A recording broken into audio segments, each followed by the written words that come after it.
નમસ્કાર મિત્રો, જય હિન્દ, જય ભારત, જય જય ગરવી ગુજરાત. હું આપનો મિત્ર ઈશુદાન ગઢવી. મિત્રો, આજે અચાનક આપની સાથે ફેસબુક લાઈવ થવાનું નક્કી કર્યું છે એટલા માટે કે આખું ભાજપી કડદા પાર્ટીએ આખું ષડયંત્ર રચ્યું ખેડૂતો પર લાઠીચાર્જ કરવાનું. ખેડૂતોને ખૂબ લાઠીઓ વર્ષાવી, ઘરમાંથી ઘૂસીને ભાજપી કડદા પાર્ટીની પોલીસે ખેડૂતોને માર્યો, વડીલોને ઘરમાંથી કાઢ્યા, કોઈને ખબર નહોતી એ જે સૂતા હતા એને મારીને ઘરમાંથી કાઢ્યા. મિત્રો, આ શેર કરજો, વધારેમાં વધારે લોકો સુધી આ મેસેજ પહોંચવો જોઈએ.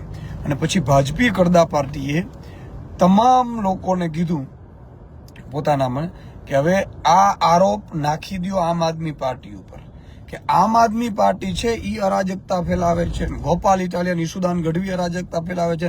એના પ્રવક્તાઓને જેમ પેલું રમકડું એમ ચાવી મારે રમકડા બોલતા ચાલુ થઈ ગયા.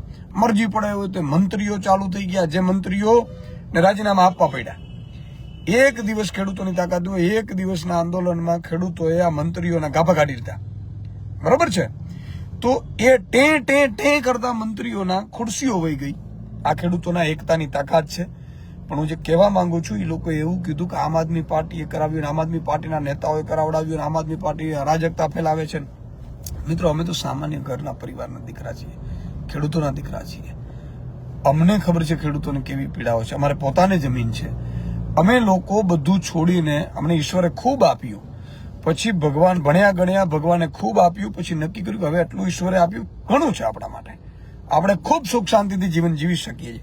પણ બીજાના માટે શું? તો બાકીનું જીવન બીજાના માટે લડત ચલાવવા માટે, ગરીબો, વંચિતો, શોષિતો, મિડલ ક્લાસ, ખેડૂતો, બેરોજગારો, એના માટે લડત લડાવવા અમે રાજનીતિમાં આવ્યા. અને અમે બધા યુવાનો, તમે જુઓ, ઈશુદાન, ગોપાલ, રાજુ કરપડા, પ્રવીણ રામ, સાગર રબારી, સામત ગઢવી, ચેતર વસાવા, હેમંત ખવા, આ બધા એવા સેંકડો યુવાનોએ અમે નક્કી કર્યું કે આપણે લોકો માટે લડવું છે. ભાજપની સામે એ જ લડી શકે જેને ધંધા ન હોય. ભાજપની સામે એ જ લડી શકે જે કરોડ રૂપિયાની સંપત્તિ ન ધરાવતો હોય. નહીં તો ઈડીની રેડ કરે, ઇન્કમટેક્સની રેડ કરે. તો આમની પાસે એક પોલીસ કેસ થાય, એમાંથી 2-5 મહિના જેલમાં રહેવું પડે. હમણાં ચેતરભાઈ 81 દિવસ રહી આવ્યા ને. પણ મિત્રો, આ તમે જુઓ, આખું ષડયંત્ર રહી છું. એમણે રાજુ કરપડાને બદનામ કરવાની કોશિશ, પ્રવીણ રામને બદનામ કરવાની કોશિશ, પછી એવા મેસેજો પેલાવડાવ્યા, ટોળા ઉતારી કે જોયું તમને મરાવડાવીને એ લોકો ફરે છે. બહાર નહોતા ફરતા. એ એટલા માટે કે ત્યારે જો એ પકડાઈ જાય અને ખેડૂતો રોષમાં આવી જાય અને ક્યાંક વધારે હિંસા ભડકે, અમે હિંસાને ક્યારેય સમર્થન નથી કરતા. તો આ ભાજપી કડદા પાર્ટીએ જે ષડયંત્રો કર્યા એનો આજે ખુલાસો થયો છે. આજે એક બોટાદના જ ભાજપના ચાલુ પંચાયતના સભ્ય, લાવો, એમણે પત્ર આપ્યું છે, હું આપને દેખાડું. લાવો ભાઈ. ચાલુ સભ્યએ જે કારોબારી સમિતિનો ચેરમેન પણ છે, જેમનું નામ છે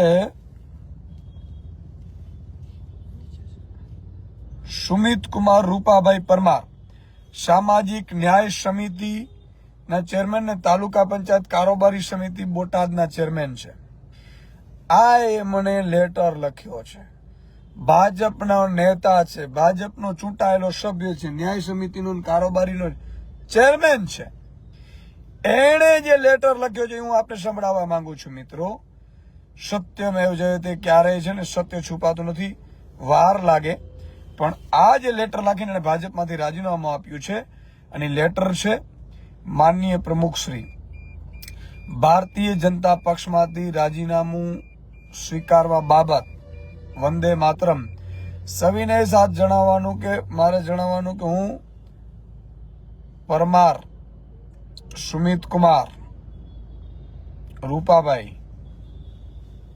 રહેવાસીનું આખું લખ્યું છે, અને એને લખ્યું છે તાલુકા પંચાયત બોટાદ હાલ ચેરમેન તરીકે, ન્યાય સમિતિના ચેરમેન તરીકે ફરજ નિભાવું છું. 4 વર્ષથી પાર્ટી માટે સંવિધાનમાં રહીને, શિસ્તમાં રહીને કામ નિભાવી રહ્યો છું. પણ હાલ જ કડદા કાંડ બોટાદ માર્કેટિંગ યાર્ડમાં થયેલ હોય અને તેમાં ઘણા બધા નિર્દોષ ખેડૂતોને નિર્દોષ ખેડૂતોને ભારતીય જનતા પાર્ટીના કહેવાથી, મિત્રો શેર કરજો વધારે વધારે, આ પોતે લખે છે કે નિર્દોષ ખેડૂતોને ભારતીય જનતા પાર્ટીના કહેવાથી પોલીસે કાયદો અને સંવિધાન નેવે મૂકી અને ખેડૂતોને જેલમાં પૂરેલ હોય અને એને ખેડૂતોને જેલમાં પૂરેલ હોય તે ખેડૂતોના ન્યાય માટે હું ભારતીય જનતા પાર્ટીમાંથી રાજીનામું આપું છું. આ ભાઈ છે સુમિતભાઈ રૂપાભાઈ પરમાર. એમણે સીધો એવું કહ્યું કે જે ખેડૂતોને ભારતીય જનતા પાર્ટીને કહેવાથી આ બધું અત્યાચાર થયા છે, લાઠીચાર્જ થઈ છે, જેલમાં પૂર્યા છે, એમની આત્મા જાગી ગઈ. ભાજપના ભંડો ફૂટી ગયો. આમ આદમી પાર્ટીને બદનામ કરવાનો, આમ આદમી પાર્ટીના નેતાઓને બદનામ કરવાનો. મિત્રો અમારી પાસે તમારા સાથ સિવાય કશું જ નથી. અમે નથી તો અમારી પાસે પોલીસ. જો સરપંચના પતિદેવ પાસે વિડીયો ભાજપે બહાર પડાવડાવ્યો. સરપંચો એમના, તાલુકા પંચાયતના સભ્યો એના, જિલ્લા પંચાયતના સભ્યો એના, ધારાસભ્યો એના, સાંસદો એના, મંત્રીઓ એના, મુખ્યમંત્રી, પ્રધાનમંત્રી એના, પોલીસ એની, કલેક્ટર એનું, તંત્ર એનું. અને છતાં અરાજકતા અમે ફેલાવી શકીએ? આજે હું એમ કહું છું, અમે અરાજકતા ફેલાવી શકવાની કેપેસિટી ધરાવતા અને આપણે એવી માનસિકતા ધરાવતા તો મારી તમે ધરપકડ કરી દીધી પ્રદેશ અધ્યક્ષની પોલીસે. અમારી શું ઓકાત છે સાહેબ? આ તો જનતાના પ્રશ્નો હતા. જનતા પોતે તમે સાંભળતા નહોતા. જનતાએ અમને કીધું અને અમે એમની સાથે ઉભા રહ્યા. એમાં ગુનો શું છે? છતાંય તમે અમારા પ્રવીણ રામને, રાજુ કરપડાને જેલમાં નાખી દીધા છે. કલ્પના કરો કેટલી નિમ્ન કક્ષાની રાજનીતિ, અત્યાચાર. અચ્છા, પોલીસે હેલ્મેટો પહેરીને આવીને, સેલ લઈને આવ્યા, લાઠીઓ લઈને આવીને આખું તંત્ર જે કંટ્રોલ કર્યું દેખાતું નથી ગુજરાતની જનતાને. પણ મિત્રો વિનંતી કરીએ છીએ, ભાજપ અમને બદનામ કરવાની કોશિશ કરશે, ખોટા કેસ કરશે. ઈડીથી તો અમે બીતા નથી, સીબીઆઈની તાકાત નથી, પોલીસનો દુરુપયોગ કરશે, અમને ડરાવશે, ધમકાવવાની કોશિશ કરશે, બદનામ કરવાની કોશિશ કરશે. પણ તમે એક રહેજો, તમે એવું કહેજો ભાજપી કડદા પાર્ટી, તમે કડદા કરો છો નથી કરતા. આટલી જ વાત ઉપર ટકી રહેવાનું છે. આ એટલા નિમ્ન કક્ષાના લોકો છે. એવું કહેતા હતા કે અરાજકતા આમ આદમી પાર્ટી ફેલાવે છે, નક્સલવાદની માનસિકતા તમે ધરાવો છો. તમે શું કામ લાઠીચાર્જ કરાવડાવી? તમે શું કામ પથ્થરમારો કરાવડાવ્યો? તમે ખેડૂત આંદોલનની દિશા ભટકાવવા માટે 54 લાખ ખેડૂતો બીજી વાર ઘરમાંથી બહાર ન નીકળે, કડદા થાય તો સહન કરી લે, કોઈ નેતા પણ એની વારે ન આવે, એટલા માટે થઈ અને ભાજપે ષડયંત્ર રચ્યું આંદોલનને તોડી પાડવાનો, ખોટા કેસો કરીને. હવે રાજુ કરપડા બીજા નેતા હોય જેલમાં નાખી દો પ્રવીણ રામને. આમાં રાજુ બોરખતિયાને તો એટલો માર માર્યો છે પોલીસે.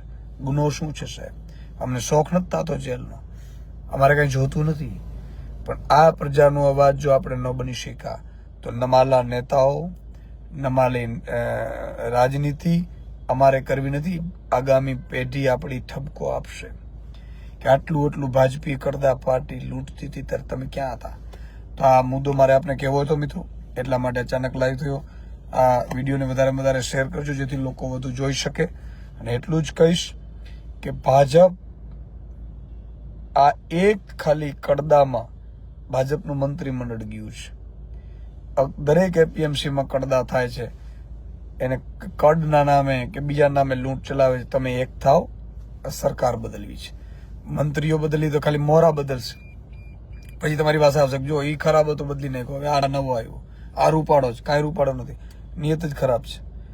એટલે આ મંત્રીમંડળમાં તમે ખાલી એક ચિંગારી ફૂંકીને મંત્રીમંડળ બદલાઈ ગયું છે. એક થાવ 54 લાખ ખેડૂત આખી સરકાર બદલી નાખીશું, ખેડૂતની સરકાર આવશે. આપણે નક્કી કરશું કલેક્ટર, કૃષિ અધિકારી કે ડીએસપી શું કામ કરવું. કૌશિકભાઈ કે હું અને આમ આદમી પાર્ટી તમારી સાથે જ, આમ આદમી પાર્ટીની સાથે બધા લોકોને મારી વિનંતી છે, બરાબર છે.